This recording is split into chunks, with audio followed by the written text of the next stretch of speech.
대한민국 근현대사를 성경적 세계관으로 알리고 전하는 대한역사문화원의 한국 근현대사 바로 알기 특강입니다.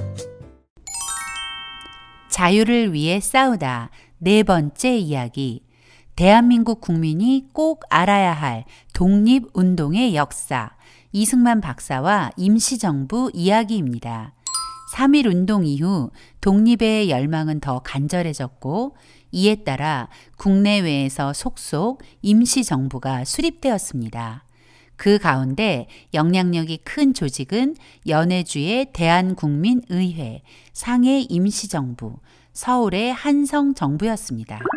임시정부 중 가장 처음 수립된 대한국민의회는 노령 임시정부라 불렸는데 1919년 3월 17일 대통령 손병희, 부통령 박영효, 그리고 국무총리에 이승만 박사를 내정하여 임시정부 수립을 선포하였습니다. 이승만 박사는 자신이 노령 임시정부의 국무총리가 되었다는 사실을 샌프란시스코에서 발간되는 교민신문 신한민보를 통해서 처음 알게 되었다고 합니다. 그리고 그 뒤를 이어 4월 11일 중국 상해에 신한청년당을 중심으로 활동하던 독립운동가들에 의해 상해 임시정부가 수립되었습니다. 상해 임시정부는 대통령이 없이 국무총리가 지휘하는 정부였는데 국무총리에 임명된 사람이 바로 이승만 박사였습니다. 이 박사는 필라델피아 대한인 총대표회의 중인 4월 15일 전보를 통해 그 소식을 듣게 되었습니다. 그리고 4월 23일 서울에서 이승만 박사를 집정관 총재로 임명하고 민주공화국의 형태를 갖춰 출발한 최초의 임시정부, 한성정부가 수립되었습니다. 한성 임시정부는 국내 13도 대표가 모여 국민대회 취지서를 발표하고 한성정부 수립을 선포하였다는 점에서 절차상 가장 정당성이 있는 임시정부로 평가됩니다. 이승만 박사가 집정관 총재로 추대된 것은 이승만 박사의 요구나 하와이 동포들만의 추천이 아닌 국내와 중국, 시베리아 등지에 있던 동포들 모두의 바람이었다는 점에 주목해야 합니다. 그만큼 우리 동포들이 이승만 박사에 대한 기대가 컸다는 증거겠죠?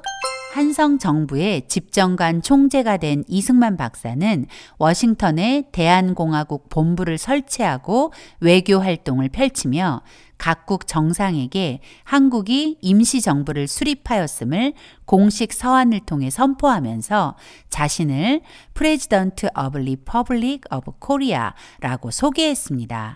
이승만 박사는 임시정부 대통령 자격으로 윌슨 대통령을 비롯해 대한제국과 국교를 맺었던 영국, 프랑스, 이탈리아 등 10강의 정부 수반들에게 한국의 자유공화정 정부가 수립되었음을 알리며 한성 임시정부의 강요 명단까지 통보했다고 합니다. 특별히 미국에 보낸 서한에는 김규식을 파리 강화회의 대표로 보낼 것이니 발언권을 달라 요구하며 요구의 근거로 1882년 조미수호 통상조약을 운운하기도 했습니다. 뿐만 아니라 일본에게 한국이 정부를 수립하였으니 일본 정부는 한국을 주권 국가로 인정하고 최소 외교관을 제외한 모든 일본인을 한반도에서 즉각 철수하라고 통보하기도 했습니다. 이렇듯 여러 곳에서 임시정부가 수립되자 이를 통합하려는 움직임이 일어났습니다.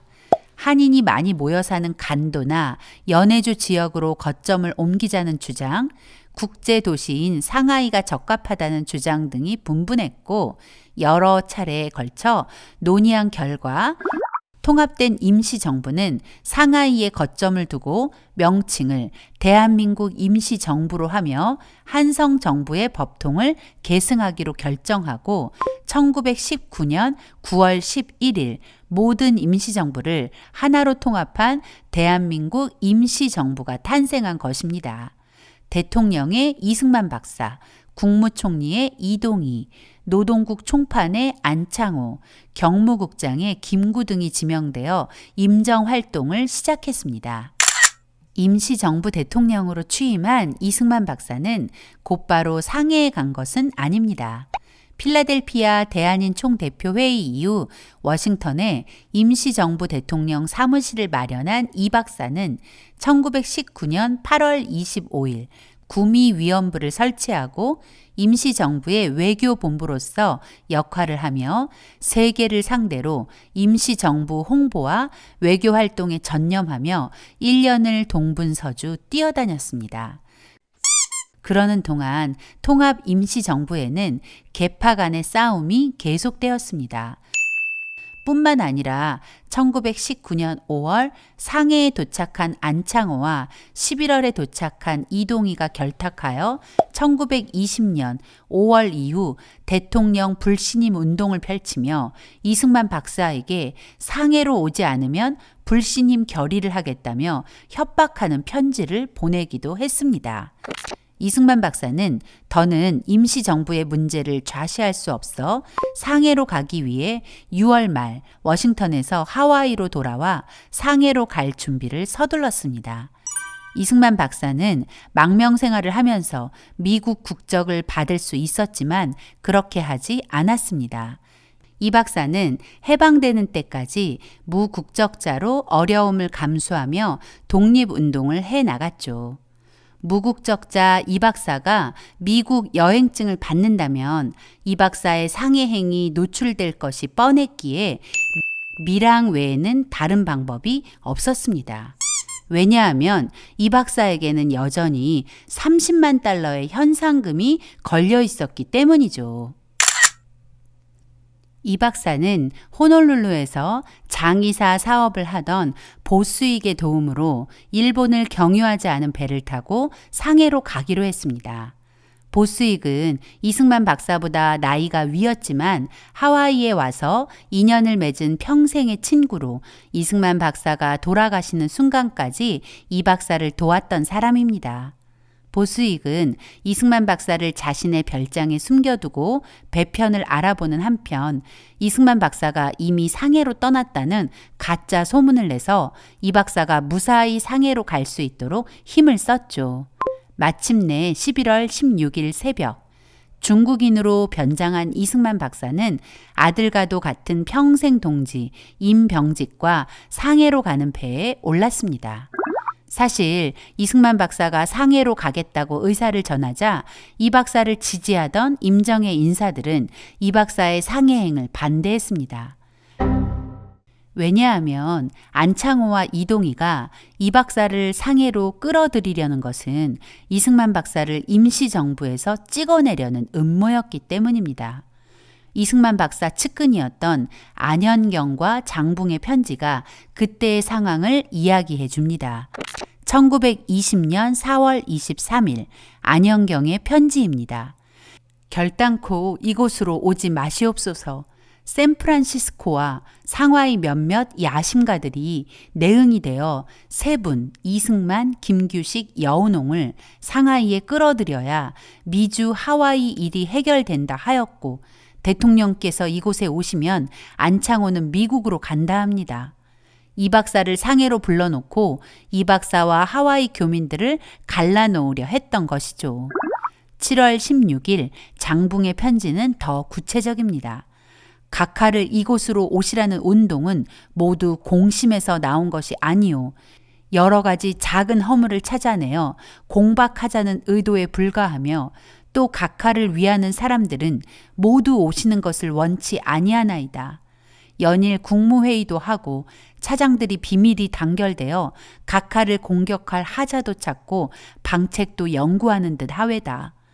이 박사를 상해로 부르는 것은 사심이 가득한 제안이었습니다. 이 박사의 허물을 찾아내서 이 박사를 몰아내고 자신들이 권력을 차지하고 싶었던 것입니다. 그래서 매일 끼리끼리 모여 이 박사를 공격할 방법만 연구한 것이죠. 때문에 이 박사를 아끼는 사람이라면 이 박사가 상해에 오지 않기를 바랬던 것입니다. 추신, 만일 오시려거든 돈 기만 원을 가지고 오셔야 하며 또 사용할 기밀비도 기만 원 있어야 하겠소이다. 이 박사 반대파가 이승만 박사를 상해로 부른 이유 중 또 하나는 하와이 교민들로부터 돈을 마련해 오기를 은근히 요구했기 때문에 돈이라도 가져오지 않으면 정말 곤란해질 것이라는 이야기를 덧붙인 것입니다. 이승만 박사를 반대하던 세력의 문서에도 이를 뒷받침해주는 자료들이 남아있습니다. 한인사회당 김립이 이동희에게 사흘마다 보낸 편지들의 한 대목입니다.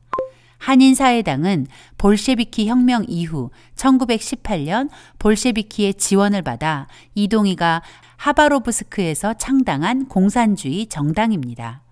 승만을 몰아내고 다시 국을 정리하려 힘쓸 마음이 많았소이다. 설사 승만이 상해에 오지 않을지라도 상해 국 중에 안창호가 공심이 있는 자이면 동심 협력하여 이 국을 일신할 수 있사오나. 이것은 1919년 7월의 편지로 임시정부가 통합되기 전 이미 공산주의 세력이었던 이동희 일파는 이승만 박사를 임정에서 축출하고 통합 임시정부를 자신들의 것으로 만들려는 계획을 이미 세워두었다는 것을 알 수 있습니다. 당시 상해 임시정부는 이승만 박사를 지지하는 자유공화정 지지파, 이동희를 중심으로 하는 공산주의 세력, 그리고 안창호를 중심으로 하는 세력이 존재했습니다. 이 박사가 상해에 오기 전 신익희로부터 받은 편지만 봐도 임정 내 계파 싸움이 얼마나 심했는지를 알 수 있습니다.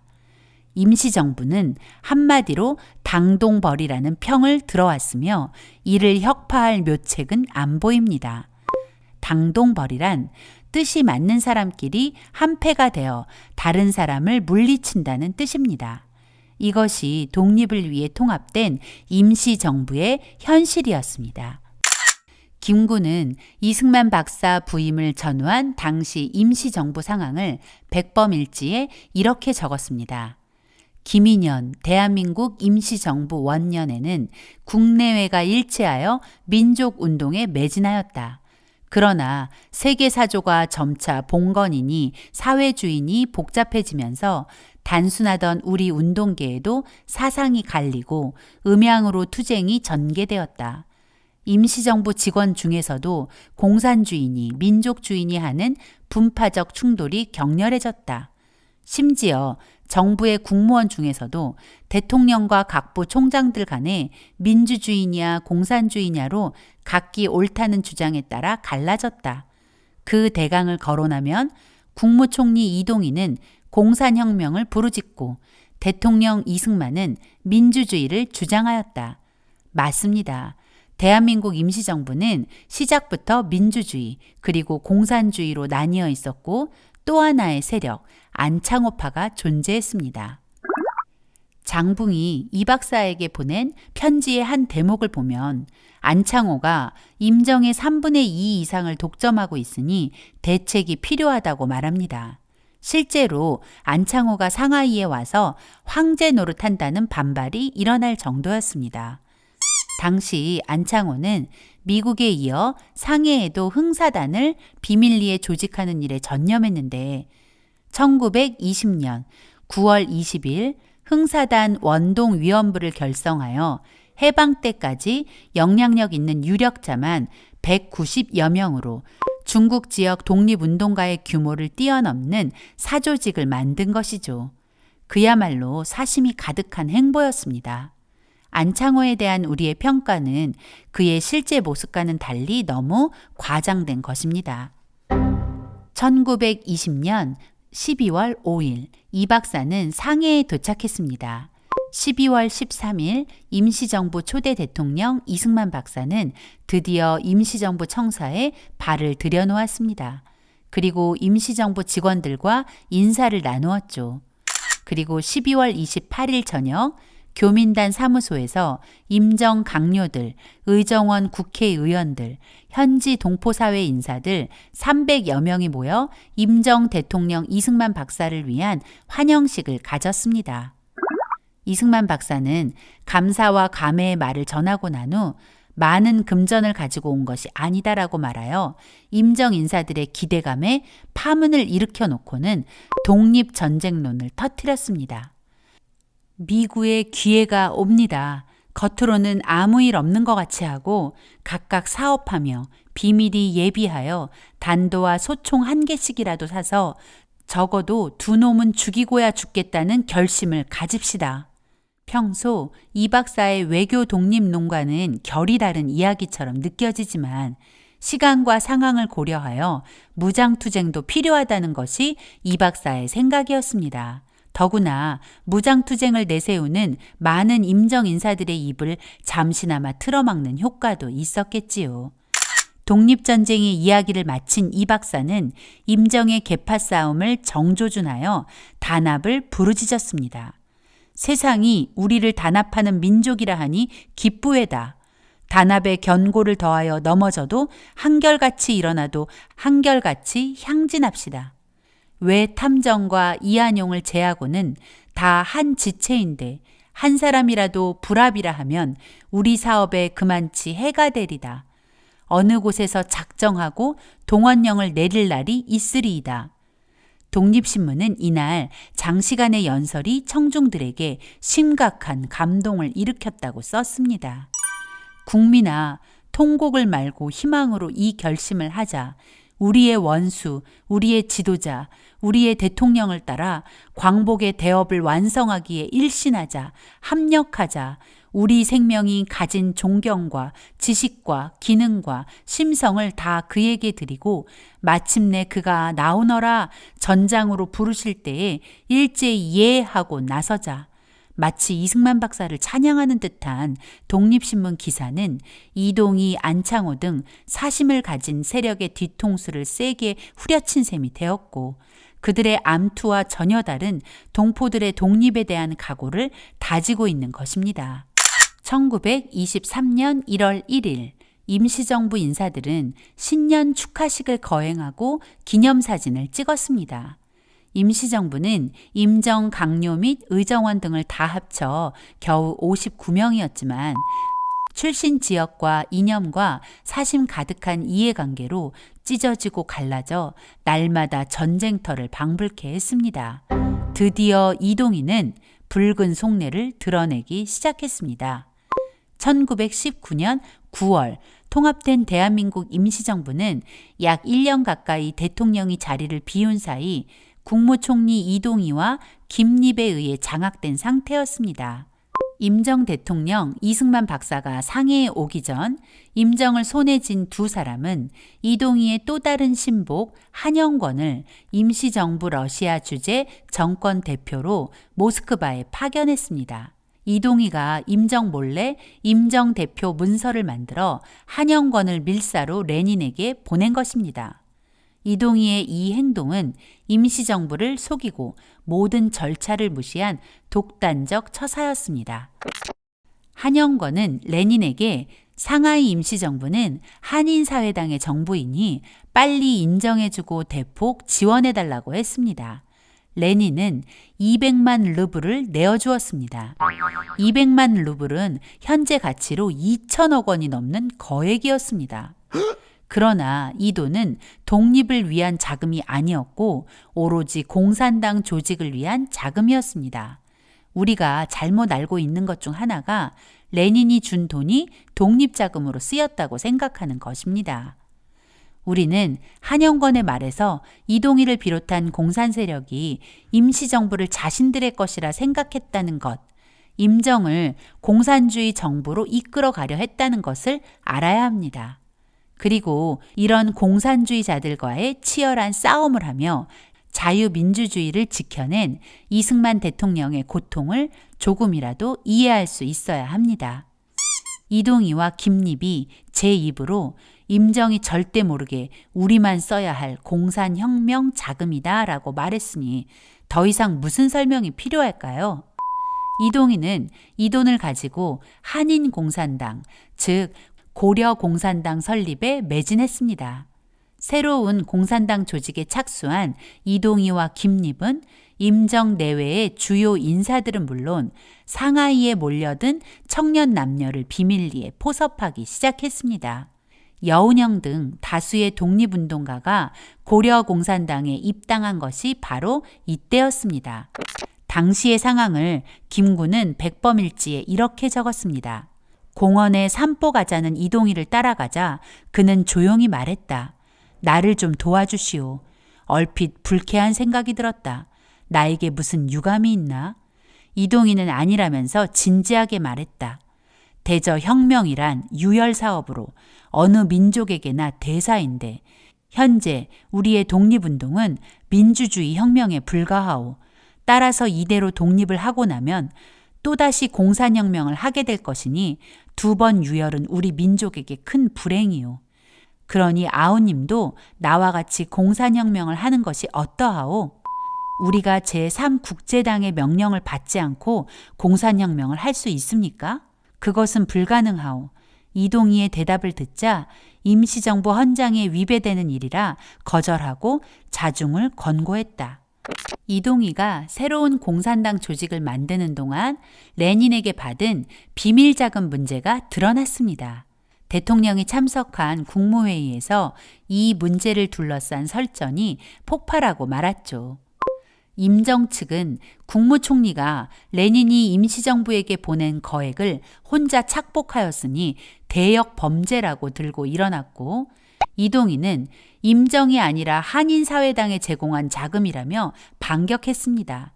맞는 말이죠. 이제야 이동희의 본색이 드러난 것입니다.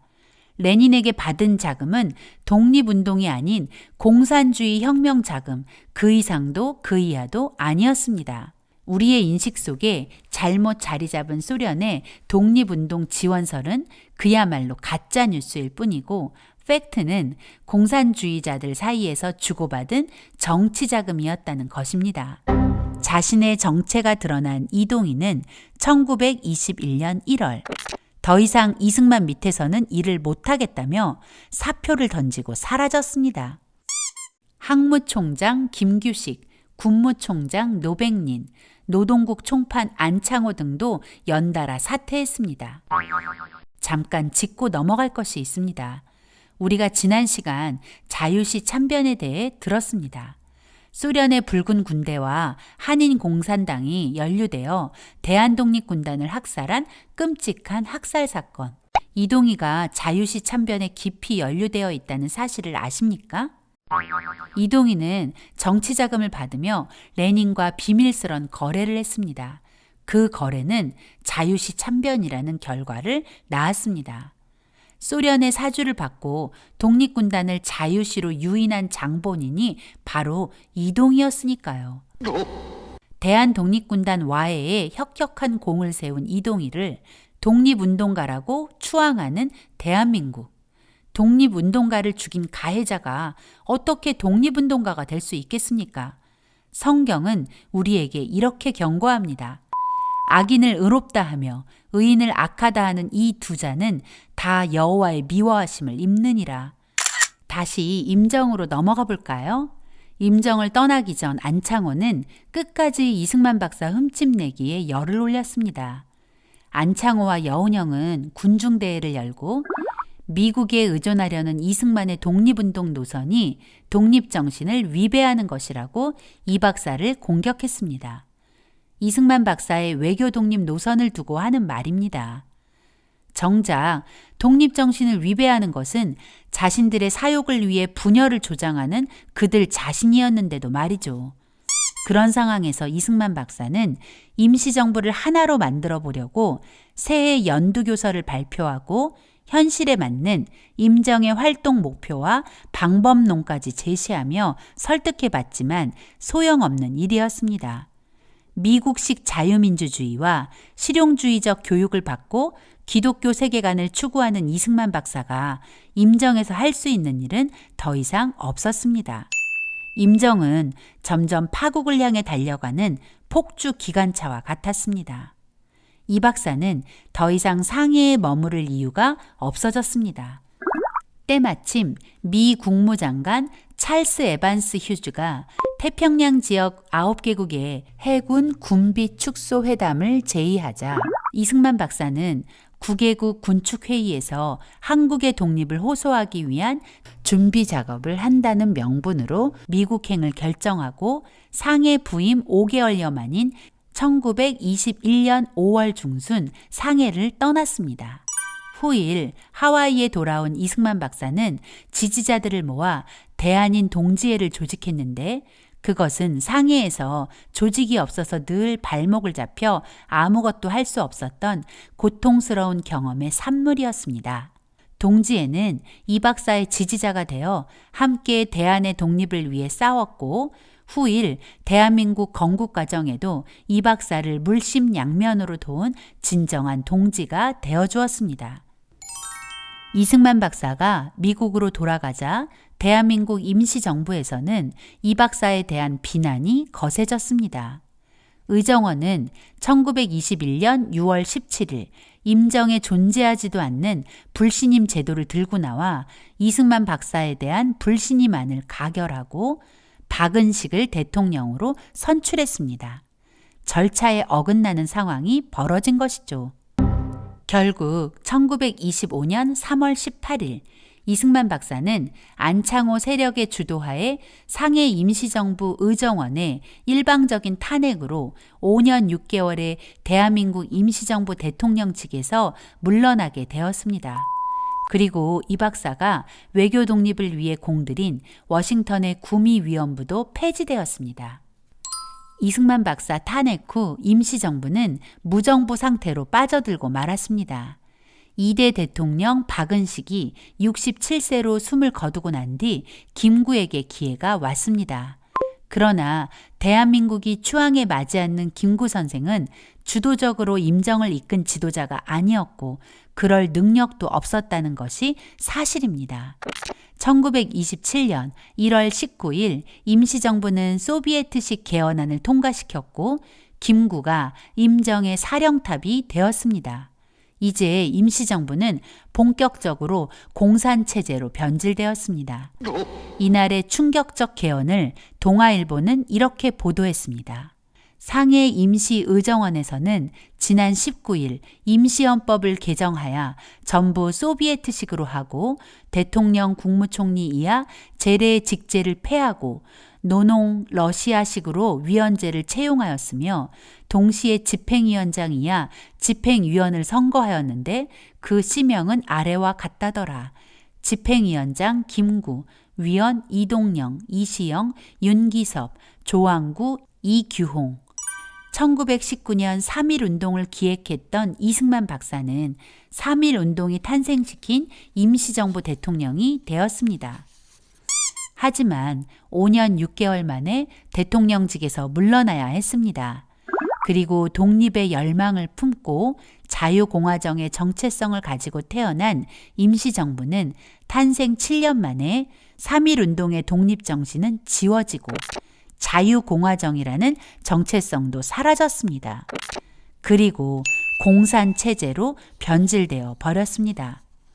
지난 2019년 문재인 정부 당시 보훈처는 3.1운동과 임시정부 100주년을 기념하며 3.1운동과 임시정부 활동에 공로가 큰 인물을 선정하여 대대적인 홍보에 나섰습니다. 유관순, 김마리아, 손병희, 안창호, 김규식, 김순애, 한용운, 이동희, 김구, 지정천, 안중근, 박은식, 윤봉길 등 총 13명이었습니다. 그러나 이승만 대통령은 없었습니다.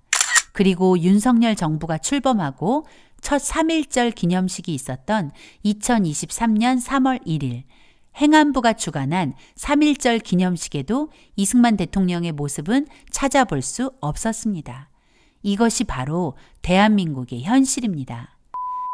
한나라의 건국 과정을 알지도 못하고 알려하지도 않고 더구나 거짓 역사에 매도되어 3.1운동과 임시정부에서 가장 핵심 인물이었던 이승만 대통령을 지워버린 것입니다.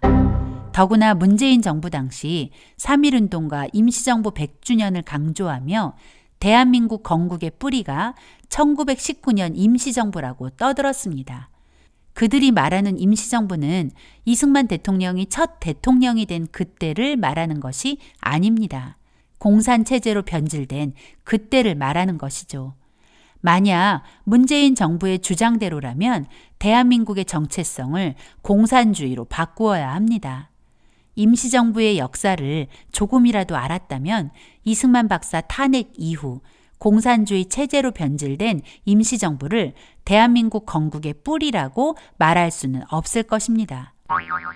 공산 세력과 결탁하여 대통령제를 없앤 안창호, 자유민주공화제 대신 소비에트식 독재 헌법을 받아들인 김구. 그들은 공산주의자였을까요? 아닙니다. 그들 스스로도 공산주의자가 아니라고 하였고 그들이 공산당 활동을 했다는 기록도 없습니다. 문제는 그들의 인식이었습니다. 공산주의가 무엇인지, 진정한 독립이 무엇인지 몰랐기 때문에 사욕을 채우거나 공산주의자들의 손에 놀아나다가 그 지경이 된 것이죠. 우리는 임시정부의 혼란과 격동의 독립운동 역사를 통해 지식의 중요성을 깨닫게 됩니다. 이승만 박사가 그토록 주장한 백성 한 사람 한 사람이 깨어나야 독립이 가능하다는 그 말을 기억하며 대한민국 국민으로서 확고한 정체성을 가지기 위해 바른 역사를 공부해야겠습니다.